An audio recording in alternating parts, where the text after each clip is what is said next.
Drama serial بچوں کے آنے والی ایپیسوڈ بہت ہی زیادہ انٹرسٹنگ ہونے والی ہے۔ اس کے آنے والی ایپیسوڈ میں آپ دیکھیں گے روہیل اور شمو کی لڑائی ہو جاتی کہ شمو روہیل سے کہے گی کہ وہ اس کی ماں کی دھوبی کی دکان سنبھالے، لیکن وہ اس کی بات نہیں مانے گا۔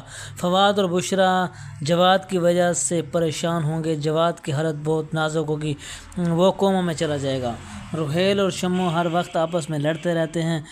اماں ان دونوں کو سمجھاتی ہے کہ اس طرح سے لڑنا اچھی بات نہیں ہے۔ اب تم دونوں کی شادی ہو چکی ہے، اب تو بڑے ہو جاؤ، بچوں والی حرکتیں چھوڑ دو۔ کیا کہیں گے محلے والے کہ ان دونوں کی آپس میں کیوں نہیں بنتی؟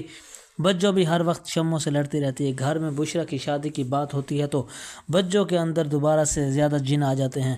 وہ پھر سے چڑھنا شروع کر دیتی ہیں۔ وہ کہتی ہے کہ اب اس گھر میں شادی ہوگی تو پہلے میری ہوگی، ورنہ میں اس گھر کو آگ لگا دوں گی۔ بشرا اور فواد کے رشتے کی بات درمیان میں ہی رہ جاتی ہے، کیونکہ جواد کی حالت بہت زیادہ نازک ہوتی ہے۔ وہ کوما میں چلے جاتے ہیں اور ڈاکٹرز ان سے کہتے ہیں کہ آپ لوگ دعا کریں، آپ لوگوں کی دعائیں اس بچے کو بچا سکتی ہیں۔ بچوں گھر میں بہت زیادہ شور مچاتی ہے اور کہتی ہے کہ جب تک میری شادی نہیں ہو سکتی اس وقت تک میں اس گھر میں کسی کی شادی نہیں ہونے دوں گی۔ سب سے پہلے بڑی میں ہوں، اس لیے پہلے میری شادی ہوگی، اس کے بعد باقیوں کی ہوگی۔ وہ اپنی امی کو مخاطب کرتی ہیں کہ اماں جان اب تو آپ میری شادی کروا ہی دے۔ بشرا اور فواد کے رشتے کی بات درمیان میں ہی رہ جاتی ہے، کیونکہ جواد کی حالت بہت زیادہ نازک ہوتی ہے، وہ کوما میں چلا جا چکا ہوتا ہے۔ ڈاکٹر کہتے ہیں کہ بس اب آپ لوگ دعا کریں، اب آپ لوگوں کی دعائیں اس بچے کو بچا سکتی ہیں۔ جب تک آپ دعا کرتے رہیں گے یہ بچہ سکون میں رہے گا۔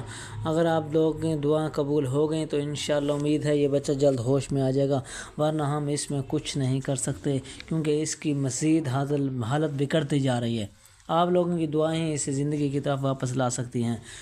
اور سارے لوگ بہت زیادہ پریشان ہوتے ہیں کہ آخرکار اس کو کیا ہو گیا ہے، اتنا برا ایکسیڈنٹ ہوا ہے کہ اس کا بچنا بھی بہت زیادہ مشکل ہو چکا ہے، اس کے لیے ہم لوگ دعا کریں گے۔ بشرا اور فواد کے رشتے کی بات یوں ہی درمیان میں رہ جاتی ہے اور فواد بہت زیادہ پریشان ہوتا ہے کہ آخرکار میری شادی کیوں نہیں کروائی جا رہی۔ جب بھی میری شادی ہونے لگتی ہے تو گھر میں کوئی نہ کوئی مسئلہ کھڑا ہو جاتا ہے، جس کی وجہ سے میری شادی کی بات درمیان میں رہ جاتی ہے، اور اس وجہ سے میں بہت زیادہ پریشان ہوں۔ برائے مہربانی مجھے اس وقت کوئی نہ بلائے، کوئی نہ چھیڑے، ورنہ مجھ سے برا کوئی نہیں ہوگا۔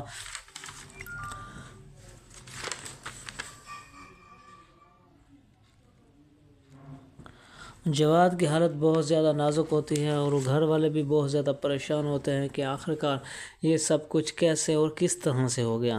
سب لوگ یہ سوچنے میں مصروف ہوتے ہیں، مگر ہر کوئی دعائیں کر رہا ہوتا ہے اور اللہ اللہ کر رہا ہوتا ہے۔